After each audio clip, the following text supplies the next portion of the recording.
Looking to get the most out of your money, time, and even better, your points and miles? I'm Chris Hutchins. I'm a lifelong optimizer, and I've sold 2 companies, racked up millions of points, and traveled the world to over 60 countries almost always for free. And I host All the Hacks, an award-winning podcast trusted by more than 1 million listeners that turns big ideas into quick tactical moves you can start using today to upgrade your life, money, and travel. Recent episodes have covered how to book business class seats for economy prices, how to make an easy $3,000 a month from online deals, and tiny habits that you can use to buy back hours of your time each week. There's no fluff in the show. It's just proven playbooks to travel better, spend smarter, and design a life you're excited about. So search All the Hacks, that's All the Hacks, in your podcast app, hit follow, and start upgrading your life today. Ever get the feeling you're being watched online? It's data brokers. They collect your personal info, your browsing habits, where you live, and who you're related to, and then sell it to the highest bidder. Aura helps stop that. Aura automatically removes your personal info from data broker sites and keeps it off. It also monitors the dark web, protects your devices, alerts you to real-time threats, and more. Start your free trial at aura.com/listen. That's AURA.com/listen for your free trial. Kempire is brought to you by Philadelphia. The Kempire After Dark, the villain era, is coming to your city on July 10th. That is 2 weeks away. But this week only until Sunday, there is a flash sale for premium tickets for $25 only. Don't miss our night of hot topics. We have a lot to talk about, from Real Housewives of Atlanta, Real Housewives of Miami, to The Diddler, and so much more. Don't forget, we are also coming to the City Winery in Atlanta on August 5th, and then we're in Union Stage on August 22nd in Washington, D.C. Then we're back in New York City at the Green Room 42. That show has not just the meet and greet, but we also have a live stream option. So even if you're attending these other shows or you're not in any of the cities, you have an option to be a part of the Kempire After Dark, the villain era live experience right now. Get your tickets today. More information is available in the description. But again, Philly, go get your tickets this week. Flash sale happening right now. You're listening to Kempire here on the Kempire Radio Network. It's day 31 of the Sean Diddy Combs trial, and the prosecution has started closing arguments. Yesterday was a very long day for all of us. They literally did not leave the courthouse yesterday until almost 8 p.m., preparing for closing arguments. So after today's closing arguments, do you think that the jury will be 100% convinced?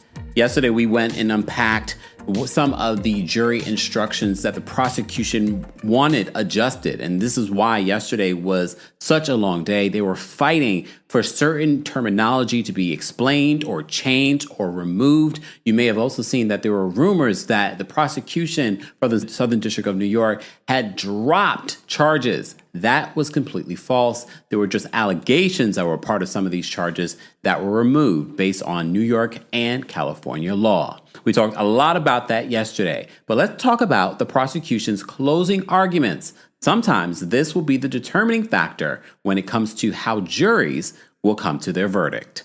Today's day 31 of our exclusive coverage here on the Kempire channel of the Diddy trial. And as always, don't forget you can get your Diddy trial updates along with extra content, extended versions of our Diddy updates as well, on the Kempire podcast. While you're there, don't forget to give us a 5-star review on Apple Podcasts and on Spotify. On Spotify, you can engage in the comment section, sharing your thoughts on some of the things that we've been talking about. Yesterday, we had a long day just trying to pay attention to what was happening. I don't think what happened in court is necessarily of interest for all of us that are following this case. However, yesterday was very critical because they were deciding on both sides what would be included in regards to the jury instructions. Not only is the jury important when it comes to this case, it's those instructions. Because at the end of the day, this is what's going to be the guidelines for the jury to come to not guilty or guilty. And this is very important to the prosecution because they have to convince every single juror. That's why closing arguments will be sort of the cherry on top. We talked about this with Kirsten Brown a couple of weeks ago, last week, And we talked about in part one, we did 2 interviews with her. Kirsten will be coming back so that we can unpack some of what's been playing out over the last week, because these are very critical. Because a lot of people are saying that they're not convinced that Diddy will be found guilty in this.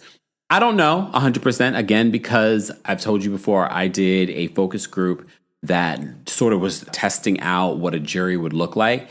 And we went through some of what the prosecution wanted included in the jury instructions. And I said, these are very important details, and you have to be very engaged. You have to know what you're doing. Hence why the judge made the decision to get rid of juror number 6. He could not explain where he lives. If you can't explain that and be clear and concise with that, you're going to have a difficult time being clear and concise when it comes to making your decision. That will benefit Diddy at the end of the day, having someone that's able to answer these questions. However, from the defense perspective, all they need is one juror to see his side. And they did not want a black man being removed. He was only one of 2. The judge did decide to remove that juror, which is fine, or maybe not. We shall see. They did make a big stink about it. We've learned from talking with Kirsten, some of the things that they're talking about and triggering when it comes to the mistrial is so that later on, if they have to appeal, these are things that will be brought up then. Okay? All right, let's get into day 31. So day 31, we're just going to do a summary because, again, we could do a transcript, but the transcript, again, it's not really a transcript, for lack of a better word. Shout out to Industry Press. They've been really covering this case glowingly over the last few weeks. However, this prosecution, they thought that their closing arguments would be 4 hours. This is why yesterday, if you watched our recap, why the judge permitted whoever's going to handle closing remarks, it's okay if you do not come in for yesterday's charging conference, because they have to really rest up. They also have to know what they're going to say, because this is a critical part of the case, these closing arguments. And you have to be ready for that. All right, so let's get into the summary of what played out yesterday and what played out today when it comes to the prosecution's closing arguments. This would actually be a reason to be in the courtroom, because it would be interesting, especially when the defense does it, because now the prosecution has laid out their case for the last few weeks. It'd be interesting to see how the defense is going to poke holes in that. They've done a good job. I'm never going to take away from the defense. I feel like the defense did do a good job at poking holes, doing what they need to do when it comes to future appeals. But did they do enough? Remember, they decided not to call any witnesses. Diddy decided not to take the stand. A lot of people did not expect him to take the stand, despite his attorney, his lead attorney, Mark Agnifilo, told TMZ that, I don't know if I'd be able to keep him off the stand.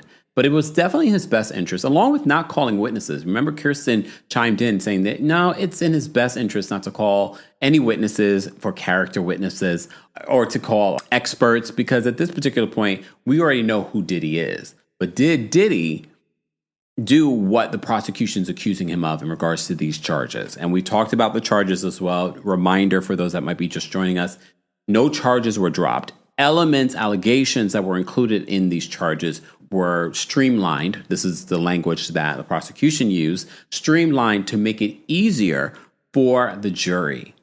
I'm not sure how much easier, but I can appreciate that for the jury. So according to NBC News, who has had us covered in regards to our summaries, and shout out to Law and Crime, who we utilize, and some of the other content creators and journalists that we've been citing here during our recaps. If you're new here, we always cite our sources, and if we forget, it's because we forgot, it was not intentional. But I don't think we've forgotten this time around. All right. So prosecution to deliver closing arguments this morning at 10 a.m. They did not finish until 4 something this afternoon. So prosecutors will deliver closing arguments starting at 10 a.m. today. They expect to take around 4 hours for their closing argument to the jury about their 6-week case against Sean Diddy Combs.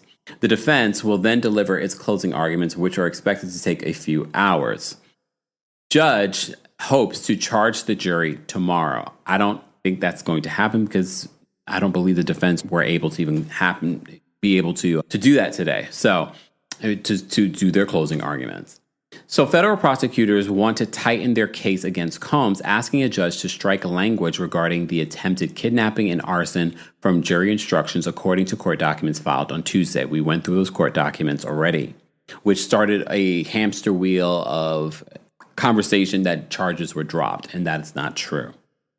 While Combs still faces the same racketeering, conspiracy, and trafficking counts, which include kidnapping and arson allegations, prosecutors said in a filing to the U.S. District Court Judge Aaron Subramanian that they understand that the court's desire for the streamlined instructions to jurors. Specifically, the government has removed instructions from the charge relating to attempted kidnapping under both California and New York law, attempted arson under California law, and aiding and abetting trafficking, the note added. And again, we went through this yesterday if you missed any of it. So here's what the prosecution and defense are arguing. Since the trial kicked off more than 6 weeks ago, I can't believe it's been 6 weeks. Well, technically 5 weeks of us covering it, because remember that first week was jury selection, which is really critical. And now part of me, and I believe we did talk about the jury. We definitely talked about the jury. But that would have been an interesting week to cover because it's so critical to this case. So since the trial kicked off more than 6 weeks ago, the government claims that Combs, the Bad Boy Records founder and rapper, leveraged his business as a, quote, criminal enterprise to sexually abuse and exploit women for decades. The jury heard from Combs' staffers who testified the music mogul was an abusive boss, and they were forced to work grueling hours, clean up after his hotel nights, and at times procure drugs for him. The jury also heard from two of his former girlfriends, Cassie Ventura, and a woman by the pseudonym Jane, who testified that Combs repeatedly wanted them to engage in drug-fueled marathon freak-offs with S-workers, even though they didn't want to at times. They also testified that Combs was physically violent and abusive. The defense has argued that Combs' actions were within the realm of his personal life and his girlfriend's, and that prosecutors failed to show that his staff criminally conspired with Combs. So, the court was in session. The judge has called the court to order as a lengthy day of closing arguments is set to begin. The jury will have the right of self-determination, as Judge Subramanian told the court that once closing arguments are over, they will be able to determine their own schedule for deliberations.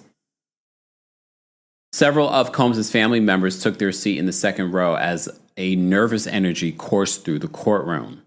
The two attorneys who will deliver closings, defense lawyer Mark Agnafilo and prosecutor Christy Slavic, seemed to be cordial to each other on this tense day.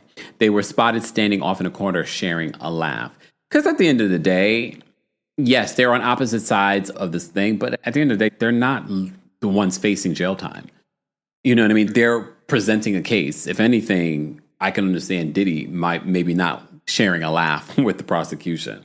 Let's move on to what else is happening here. Assistant U.S. Attorney Christy Slavic. I wonder, this would be a question that Kirsten could answer, but Kirsten sort of talked about this before in regards to, I can't remember if she said she was good at rebuttals or not good at rebuttals, but she has her strength. Like, she can do certain things when it comes to certain parts of a prosecution like this. However, you have to know your strength. So I wonder how they decided who was going to do closing arguments on both sides, on the defense side versus the prosecution side. Because I'm actually surprised that Mark, I have not seen him in court, but based on transcripts that I've seen and read and what we've covered, I never felt like he would have been the one to close. I would have thought that maybe they would have used Xavier Donaldson because he is a black man. And they've been leaning into saying that they are just coming after a powerful black man. But maybe they think that won't work because the majority of this jury is not black. So the assistant U.S. attorney, Christy Slavic, rose from the prosecution's desk and began the government's final arguments that Combs used his business empire as a criminal enterprise for trafficking, forced labor, kidnapping, arson, bribery, and obstruction of justice. Combs could spend decades behind bars if a federal jury convicts him on all counts, which include racketeering, conspiracy, and trafficking. The rapper and music executive has pleaded not guilty, insisting his temper and other proclivities don't make for federal crimes. So Combs donned a light-colored pants and white sweater this morning. I'm so surprised that he's wearing light colors. Wouldn't you want to look a little bit more professional? That looks more like we're going out to the Hamptons, but that's me. It's sort of giving the President Obama wearing a tan suit in the big controversy, but I don't think President Obama would wear a tan suit to court in this particular situation. If anything, I would have thought that Diddy would have wore a suit. I wonder if that's another question I would ask an attorney or Kirsten Brown. Is there a reason why Diddy might dress more like Mr. Rogers with the sweater and the button down versus dressing in a suit? I could see that in the light colors. Okay, there's a whole psychology behind that. The light colors are to kind of soften him. So he looks like grandpa as opposed to looking like the evil predator that he's been described to be. Look at me figuring it out for myself. But maybe it's not. So they say Combs donned a light-colored pants and a white sweater this morning. Not white. He's trying to be all innocent. When the defendant entered the courtroom, he gestured to loved ones, putting his hand to his heart. Oh, like this? He took his glasses out of his folder, put them on the table, and rubbed his palms together. I'm surprised that his daughters, I don't know, I haven't heard anything, but I know the sons have been coming in regularly, but the daughters were there for like the first couple of days, so I'm surprised not everyone is there again. Slavic began her address to the jury by painting Combs as the leader of a criminal enterprise, one who engaged in bribery and attempted arson, to name some of his alleged crimes. At the core of the enterprise was trafficking, Slavic continued. She told the jury that Combs manipulated both Cassie and Jane through power, violence, and fear to get what he wanted. And he doesn't take no for an answer, Slavic said. Combs has exhibited shockingly similar violent behavior for years, Slavic argued. The prosecutor cited the infamous 2016 beating of Cassie Ventura at the Intercontinental Hotel in Los Angeles and an alleged 2024 choking and slapping of his then-girlfriend, Jane. Although highlighting 8 years apart, but very similar attacks. Combs leaned heavily on those closest to him to loyally carry out all of his orders, the prosecution said. I'm talking about the defendant and his trusted inner circle, Slavic said. He was the head and it existed to serve his needs. Again, which goes back to all of us saying, why wasn't KK subpoenaed to testify? Yes, they had multiple assistants, but all of those assistants were sort of like underlings. KK was sort of a chief of staff, a power position. She was the one that everyone reported to. Combs was powerful in his own right, but through the support of his business, became even more dangerous, Slavic asserted to the jury. She began delving into the racketeering charge against Combs, highlighting the concept of a criminal enterprise. So she has to paint the picture for the jury so they understand, because that's been the difficulty for laymen's and for some attorneys. Is there an enterprise here? A criminal enterprise? So she began delving into the racketeering charge against Combs, highlighting the concept of a criminal enterprise. A group of people came together to protect Combs' power, reputation, and to help fulfill all his desires, Slavic said. Those desires included committing crimes and keeping them from being discovered by law enforcement, she went on. It was his kingdom, Slavic told the jury, and everyone was there to serve him. So this is going to be very critical for her to paint the picture, because so many people still don't see Rico here, including some attorneys. We've talked about this. So she has to make it very clear. She has to drive it home to the jury that this is what it is. Like, this is her last effort so that they understand. They continue, said, young and eager staffers, that's a quote, young and eager staffers hungry to break into the world of music management were always at Combs' beck and call, Slavic said. These young assistants didn't blink an eye and did whatever it took to make Combs happy, even when it meant facilitating crimes, according to Slavic. Employees were paid by Combs' companies, thus turning work resources into fuel for his crimes, the prosecutor said. I feel like they did drive that home in regards to how that was intermingled, even though the CFO said that he never paid, he never saw a mixing of those personal and business aspects. Slavic urged the jury to use its common sense against the defense's claim that a criminal enterprise didn't exist, just because no one testified explicitly that they were in one. So you remember we talked with Kirsten Brown, and she mentioned that the prosecution will go first, the defense will go next, and then the prosecution has the opportunity to do a rebuttal. And that's important because remember, the burden of proof is on them. So it makes sense that they will be able to rebut. They will have the last word.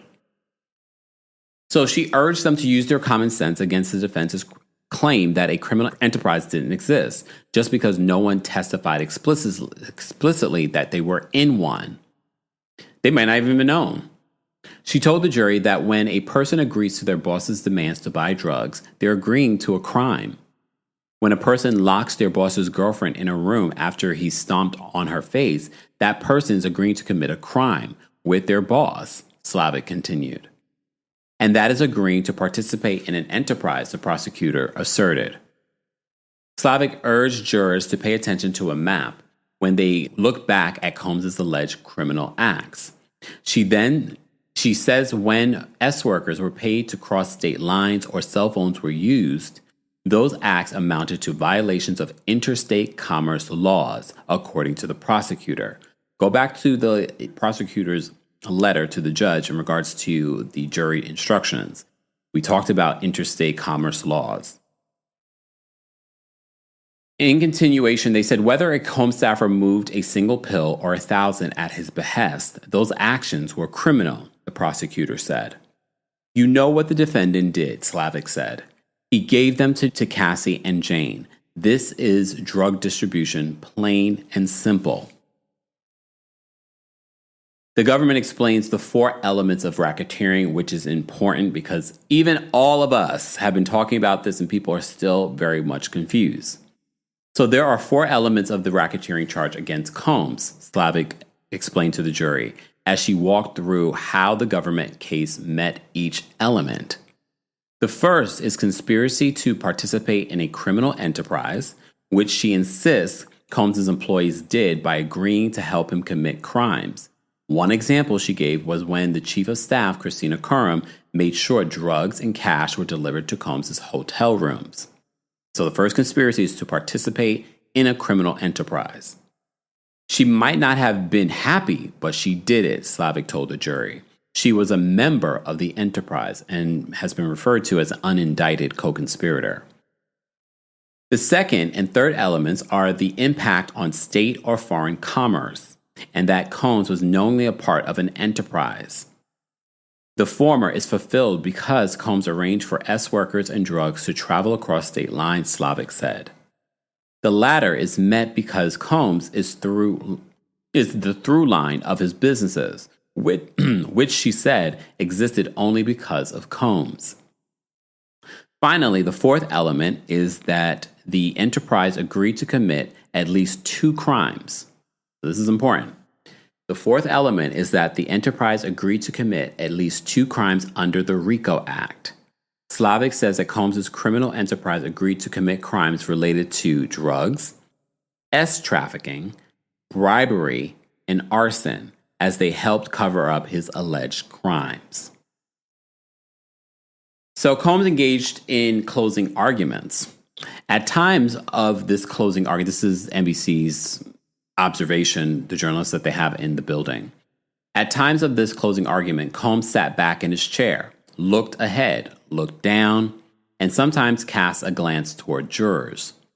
He'd been warned earlier, as you know, in the trial against doing anything that would could be interpreted as communicating with jurors.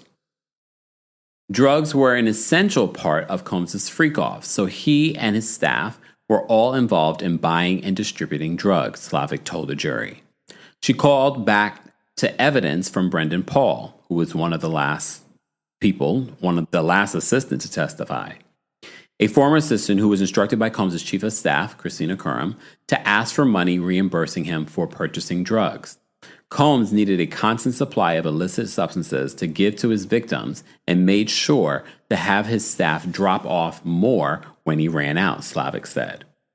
He gave them to Cassie and Jane. This is drug distribution, plain and simple. The defendant restricted the movements of others at least 3 times, which were all examples of kidnapping, the prosecutor said.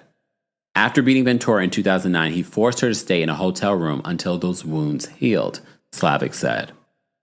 Slavic also cited testimony of longtime assistant Capricorn Clark, who said that she was once forced to go with an angry Combs and search for Kid Cudi. The defendant was allegedly in a jealous rage when he learned the rapper had been seeing Ventura. We also have to keep in mind, too, I don't know if they would consider this legally kidnapping in regards to when Capricorn Clark was held by his staff to be submitted to a lie detector test for 5 days after being accused of stealing jewelry. While it may be in question who cut a hole in the Porsche belonging to Scott Mescudi or Kid Cudi, Slavic insists that it was clearly done on Combs' orders. Remember, there was speculation that there was female DNA that was found there. In a quote, they said he was 100% behind Kid Cudi's car blowing up, Slavic said, adding that Combs literally said it would blow up while he and Cassie Ventura left the country. The rapper was targeted by Combs to control Ventura, Slavic said. The arson was designed to show, quote, no one who crosses him gets away with it, Slavic said. Slavic just hit the 1 hour mark on her closing statement. Each side was allocated 4 hours to make their arguments to the jury. The prosecution ended up going over. I'll just give you a heads up on that.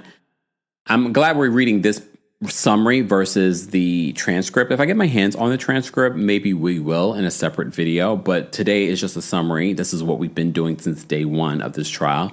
A summary of what's been playing out when it comes to this trial.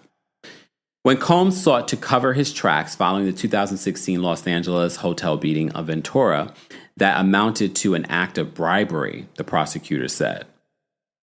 It does. I mean, that sounds clearly like bribery. He's trying to stop a crime. Slavic cited testimony about Combs allegedly paying off security guards at the Intercontinental Hotel. Remember, he paid $100,000 to one security guard that ended up splitting that with other personnel within the staff.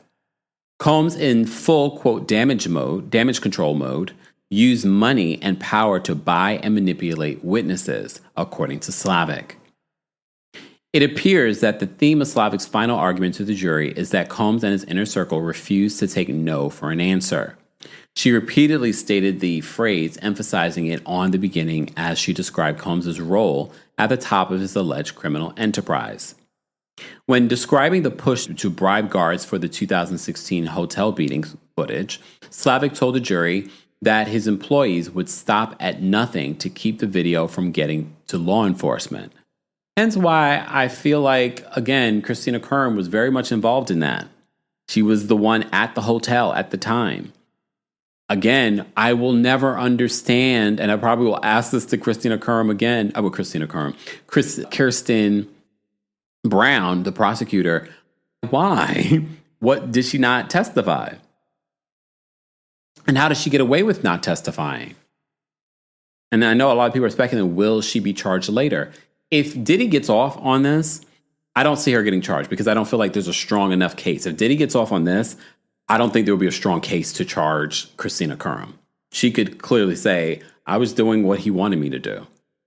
So I don't understand how she is not at least testifying. I'm not saying that she deserves to have charges or that she should be in jail, but she got away with not. Your child has so much potential, but your local schools may not be right for them. Check out K-12.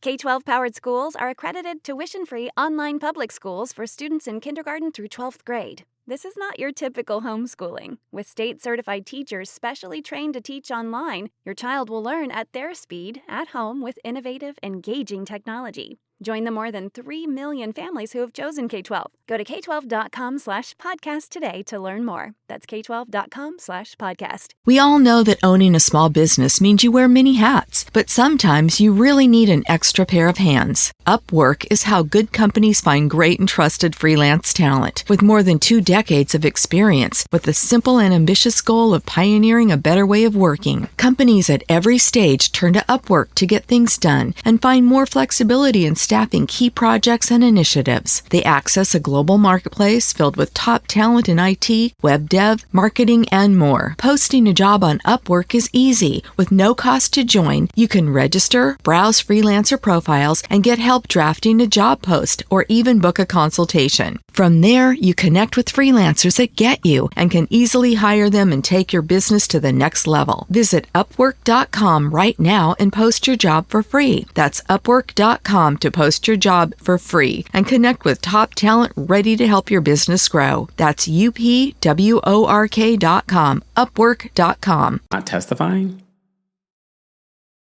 All right. And I could also understand making an excuse for Gina not testifying. She is a victim of Diddy. I can understand her probably being scared from testifying. But Christina Curran, some can speculate that she was a victim too. All right, look, I'm playing out in my head. Okay, so the defendant had overwhelming motive to use any means possible to cover up the 2016 hotel beating, Slavic said. Bad publicity surrounding the videotaped assault would, quote, ruin him, according to the prosecutor. Those actions amounted to a criminal act, Slavic said. Paying for silence is influencing testimony, she told jurors. Slavic moved on to trafficking charges against Combs in relation to Cassie Ventura and Jane. She broke down 3 elements of the charge: recruiting, enticing, and harboring the victim, acting with reckless disregard, and interstate commerce. Combs used force, fraud, and coercion to get the women to sleep with workers in his fueled freak-offs, Slavic said. The prosecutor noted that coercion is more complicated, as it can mean that a victim believes refusal would subject her to physical, psychological, or financial harm. Because I know people have said, well, they all wanted to do it. They seemed excited to do it. So this is very important for Slavic to emphasize to the jury. The prosecutor noted that the coercion is more complicated, as it can mean that the victim believes refusal would subject her to physical, psychological, or financial harm. Both can be said to both Jane and to Cassie Ventura. It could also cover harm to the victim's reputation. Remember, they also said that Diddy threatened to release tapes on both Jane and Cassie Ventura. That was one of the reasons why Cassie's family had to give $20,000 to Diddy. He days later ended up sending it back to Regina Ventura. All right, so the prosecution showed jurors 27 headshots of the men hired for sex during Combs' freak-offs and hotel nights. The images shown in 9 rows of 3 served to remind the panel that Combs allegedly hired workers to perform with his girlfriends while he watched from a short distance away, videotaping the acts. Combs love-bombed Jane early on after meeting him, charming her with overwhelming affection before introducing her to the concept of hotel night, Slavic told the jury. Slavic accused Combs of grooming Jane and giving her drugs as she learned what Combs liked sexually to keep him happy. Jane agreed to one of his fantasies when she was high and arranged for a hotel night with an worker, the prosecutor continued. Jane became resistant as time went on and wanted these nights to drop. But Combs plied her with drugs and manipulated her into continuing, Slavic told the jury. He even used paying her rent as a way to control her, the government said. The defendant looked dejected as Slavic launched into him about his freak-offs and the possible criminal liability connected to those rendezvous. Combs sat back in his chair away from the defense table with his head down, writing notes. During much of Slavic's arguments about these illicit acts, He did manage to write some observations on Post-it notes and hand them to his defense lawyer, Mark Agnafilo. And this is behavior that he's been displaying according to inside sources and based on these summaries that we've been doing. He's been very active. Some people might say that he was almost the lead the lead attorney on his case. The prosecution showed a flurry of text messages reminding jurors that Combs allegedly threatened Jane with S videos if she didn't stay in line. A panicked Jane sent text messages to Combs' chief of staff, Christina Curran, about the music mogul allegedly telling her those tapes could be leaked. Curran instructed Jane to give Combs some space and said that she talked to him in hopes of keeping his boss from doing anything rash, text messages showed. Combs frequently arranged. This is why, again, Christina Curran not testifying, and I'm wondering the jury's probably thinking the same thing and probably assumed that they would see Christina Curran testify. So Combs frequently arranged transportation for Jane to travel across state lines and engage in sex with men, Slavic said. He had Jane flown to and from New York, California, Miami, Las Vegas, and Turks and Caicos, the prosecutor pushed. At the same time, Cabral, a frequently used S-worker, was also being transported across state lines for their hotel nights, Slavic told the jury. Remember, there's a charge for the transportation of S-workers. And a lot of legal experts feel like they're definitely going to get him on that charge, which I forgot how many years. I think it's like up to 10 years for that charge. Slavic reached the 2-hour mark of the government's allotted 4 hours of closing argument. So before we continue, guys, just a reminder, it's an easy and free way of supporting the channel just by liking. Be sure to subscribe if you enjoy content like this. We don't just talk about Diddy here on the channel. We cover everything in pop culture. Earlier today, we were live recapping The Real Housewives of Miami's latest episode. That was a doozy. And don't forget, we are raising money for the center. We are raising money for the center for Pride Month. We literally only have, 4 more days until Pride Month is over. However, we still can reach our goal of $5,000. So if you can, I ask that you guys please donate. You'll be able to donate somewhere along the video. If you're watching from your phone, probably below the video.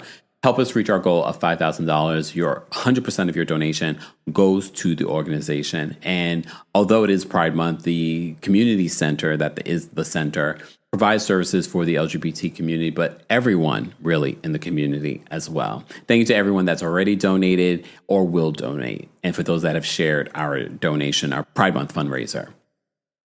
All right, let me take a sip and then we'll get back into this. That's why I said this was long. This is why I would only read the summary, because if we read everything that Slavic was saying for 4 hours, I've already been talking a lot today. So Slavic reached the 2-hour mark. Combs had his hands clasped in his lap and his head down as Slavic continues to hammer her case against him to the jury. He appears downtrodden. On occasion, Combs looks up and glances over to the jury with a look of defeat on his face. Okay. Again, this is interpretation based off of NBC's journalists that they have in the room. Some other people that are in the room might say, I don't know, he seems cold. He didn't seem defeated. But this is their perspective. And I think it's important to emphasize that, because I think despite us loving NBC's coverage so far of this case, we have to keep in mind that this is open to their interpretation. I mean, he could be stoic for all we know, but they say he appears downtrodden. How does downtrodden look like? Oh my God. So, and on occasion, Combs looks up and glances over to the jury with a look of defeat. What does the look of defeat look like? I mean, I can imagine what it looks like, but I'm just like, did it look like that? Unless I was in the courtroom and I read this, I'd probably like, you're putting a 10 on 20 in regards to this. And I just emphasize that because to keep an open mind, did he look defeated, or was he trying to manipulate the jury to feel sorry for him? That's not who I am. So NBC continues. They said that as time went on with Jane, she began to resist the idea of hotel nights, and Combs was forced to change tactics from the carrot to the stick, Slavic told the jury. Slavic recounted a time in October of 2023 when Jane told Combs that she didn't want to do hotel nights anymore, insisting that she needed a break.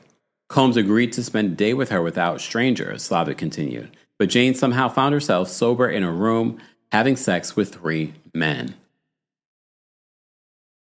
That's just a reminder that he was very manipulative. And even when she says she didn't want to do it, there were a couple of times when she mentioned in her testimony that she said she didn't want to do it. And then somehow, even on her own birthday, she ended up having to do a freak off for him. The night went very badly, insisted to the jury. Jane vomited twice, and Combs insisted she get back to the men waiting to have sex with her, the prosecutor said. He coerced her even when she wanted to stop, Slavic told the jury. The prosecution turned in its attention to an alleged June 8, 2024 beating that Jane suffered at Combs' hands. The date is significant because it came after federal agents raided Combs' properties so that the music mogul knew he was under investigation but didn't change his behavior, Slavic said.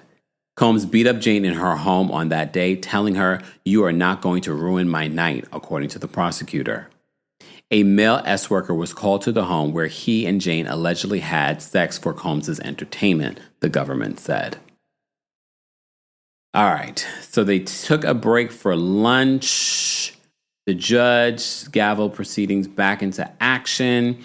So the prosecutor cited a hotel night in July of 2024 when Combs allegedly resorted to drugs to control his then-girlfriend, Jane. While the defense would suggest there's evidence Jane was a willing participant that evening, Slavic said otherwise. But what it really showed was that she was super, super high, the prosecutor said. Before Jane, there was Cassie, Slavic said, as she transitioned her closing argument to tackle the S-trafficking charge related to allegations made by Cassie Ventura. And this makes sense to start off with the Jane and then end with Cassie, because if anything, when you look back on this case and us covering this case, Cassie's testimony came across very strong. But it's important to remind the jury of that testimony, because remember, that testimony at this particular point is not at the forefront of their minds. Before Jane, there was Cassie. They said Combs transported Cassie Ventura across state lines and international borders, harboring her at various places where freak-offs took place, the prosecution said. Ventura testified that she never engaged with S-workers without drugs, she said. Slavic told the jury that Combs plied her with drugs, beat her, threatened her, and forced her to perform sex acts with S-workers despite her shame over it all. And I think Cassie, again, why her testimony was so important is because although Jane had different things with Diddy most recently, Cassie's relationship with Diddy, she was far younger at the time. She was under contract. She literally was under contract as an employee to him. And there were years of abuse. There were also pictures of that abuse. There's footage of that abuse. So they said Ventura was at Combs' side for a decade, but the relationship felt more like a shameful job to her. Remember, she said that. She said she started to feel like an S-worker. It was not normal, the prosecutor said. He regularly threatened and beat her, and he plied her with drugs, and he forced her to perform sex with S-workers in front of him. It was her job and her shame. They said Ventura was only 19 when she signed on to a 10-album deal with Combs' record company, Slavic reminded the jury.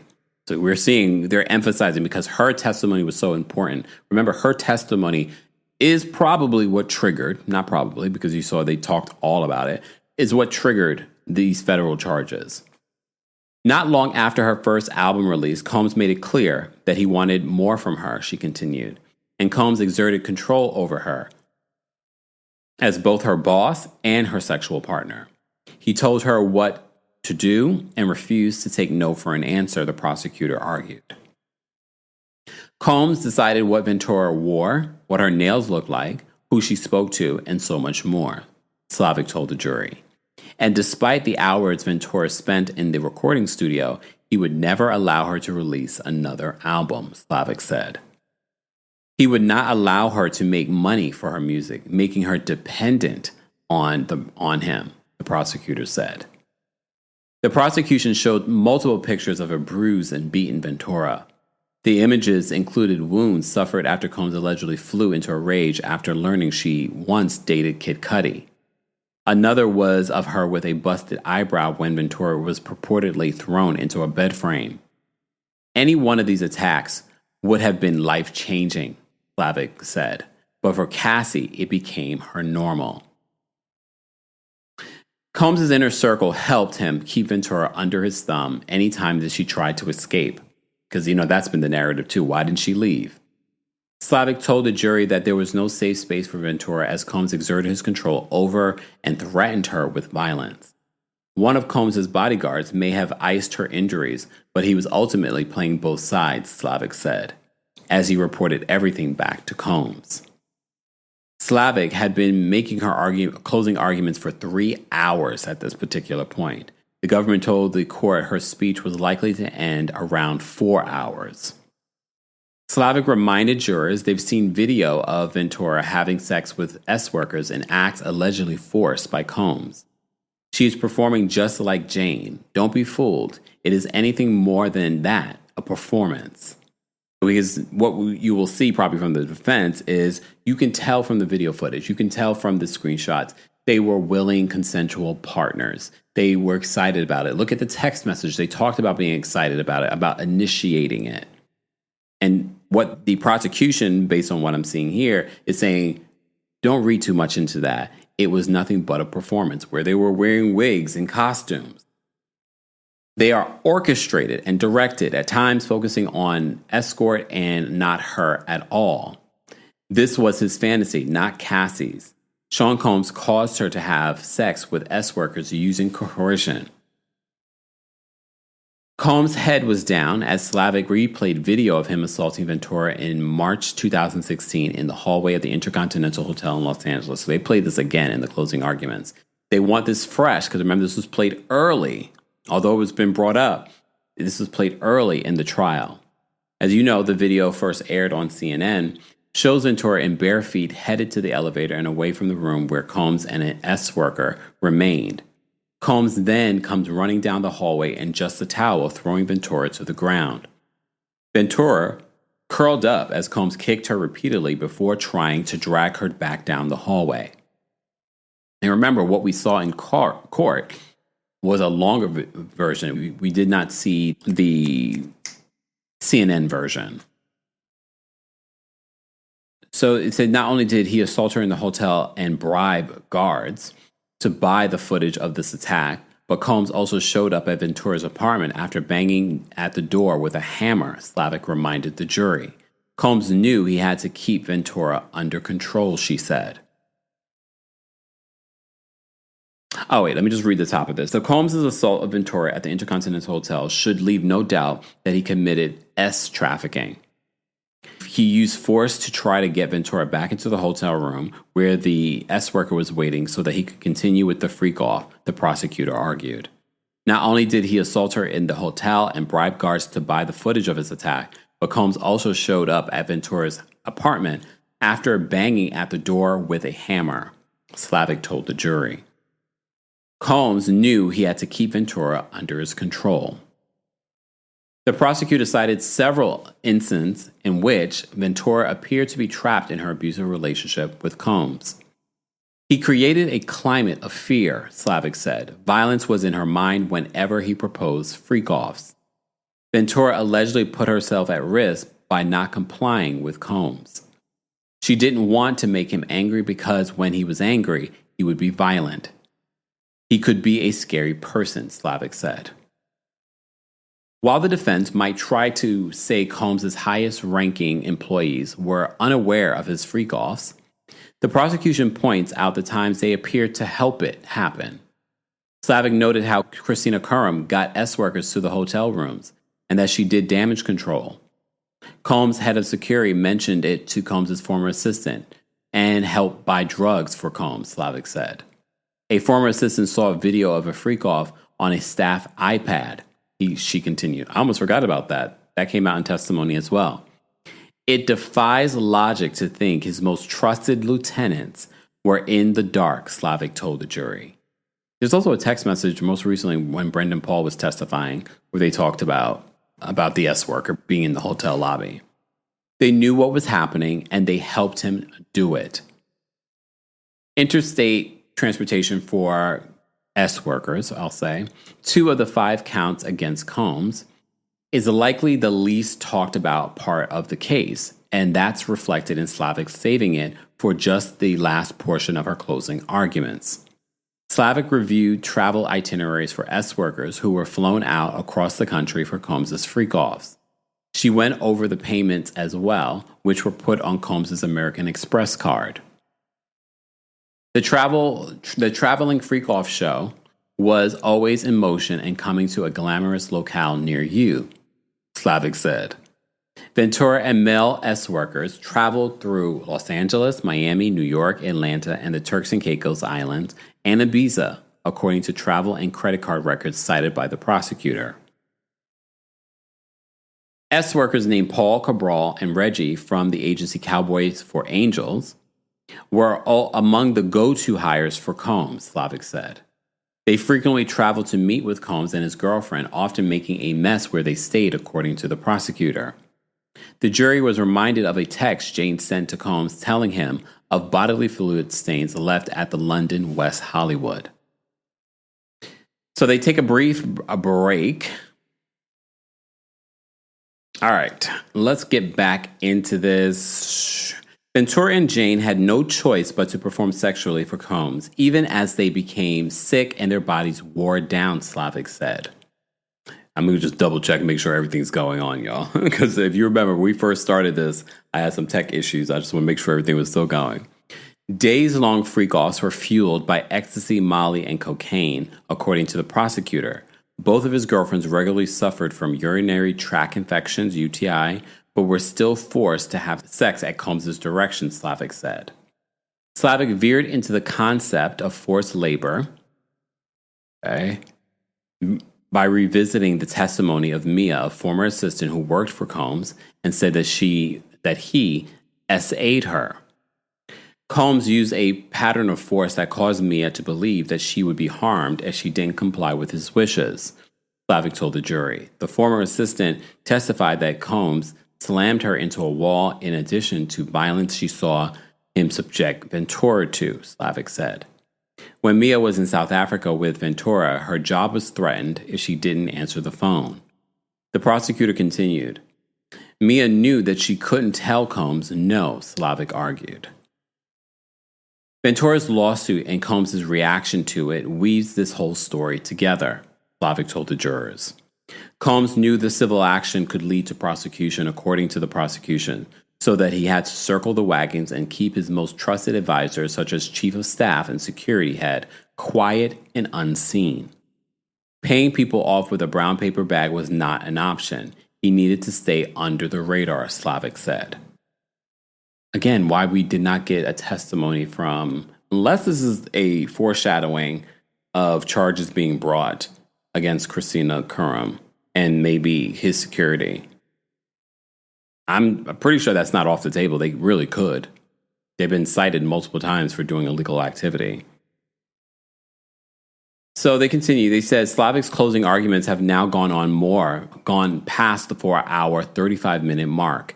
The government had earlier estimated that its closing would take about 4 hours.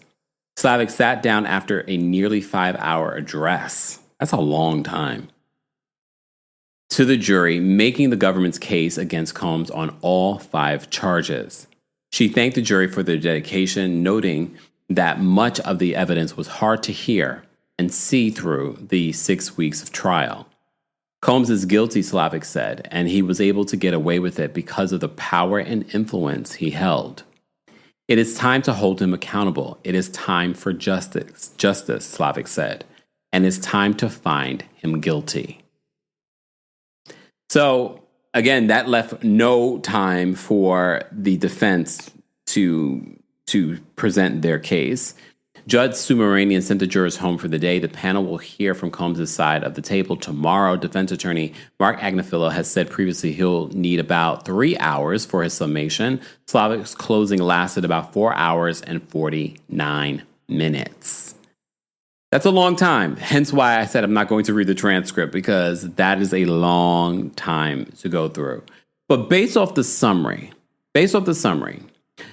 how would you guys determined that the jury will come back, do you think, and again, I think it's hard to, even off the summary, to even come to that conclusion, because again, it will be based off of the jury instructions. I have not seen the final version of the jury's instructions, but they're very specific. And they have to go by those jury instructions and not just by, oh, I feel like he's guilty or I feel like he's innocent. They have to go by, did he do what the government is charging him with? We shall see. We shall see. This is day 31 of our coverage of the Sean Diddy Combs trial. I did see a sample of the charging sheet that they had, the verdict sheet, I should say. But again, that wasn't the final version because yesterday spent most of the day trying to figure out what will be included, what won't be included, that kind of thing. That caused a stir yesterday in regards to whether or not they were dropping charges. As you can see here, a reminder, the 5 charges have not been dropped, but certain elements have been streamlined according to the prosecution. And some of those things were streamlined because of the issues that the defense has brought up in regards to things being unconstitutional. So they want to make it easier for the jury to see the picture that they're trying to paint of Sean Diddy Combs. It's going to be interesting to see the final verdict and how long the jury will take to come to that verdict. But first, tomorrow, the final day of the week, we will have the defense. And this would probably work out better because I don't know when they will start deliberating. I don't think they'll be deliberating over the weekend. So they'll probably start deliberations on Monday. That is what they expected anyway. So they'll have the weekend to sort of rest up and start deliberating before July 4th. It'll be interesting to see if they come to a verdict before July 4th. I'm sure they probably are motivated to come to it. The last thing they probably want to do is come back after July 4th of this case.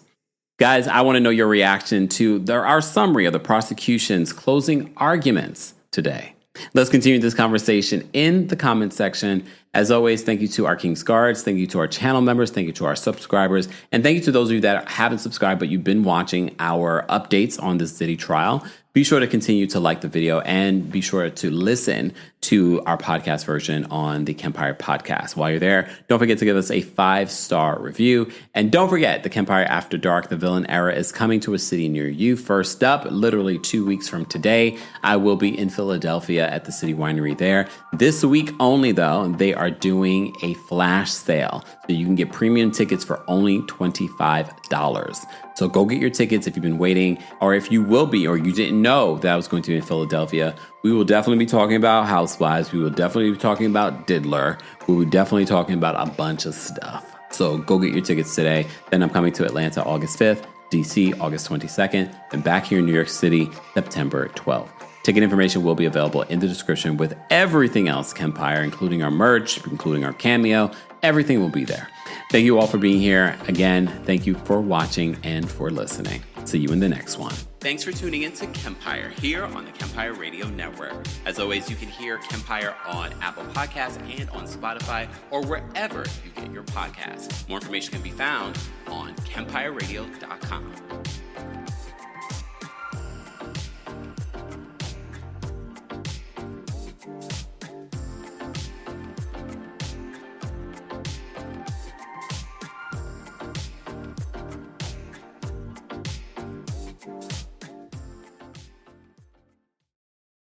Ever get the feeling you're being watched online? It's data brokers. They collect your personal info, your browsing habits, where you live, and who you're related to, and then sell it to the highest bidder. Aura helps stop that. Aura automatically removes your personal info from data broker sites and keeps it off. It also monitors the dark web, protects your devices, alerts you to real-time threats, and more. Start your free trial at aura.com/listen. That's AURA.com/listen for your free trial.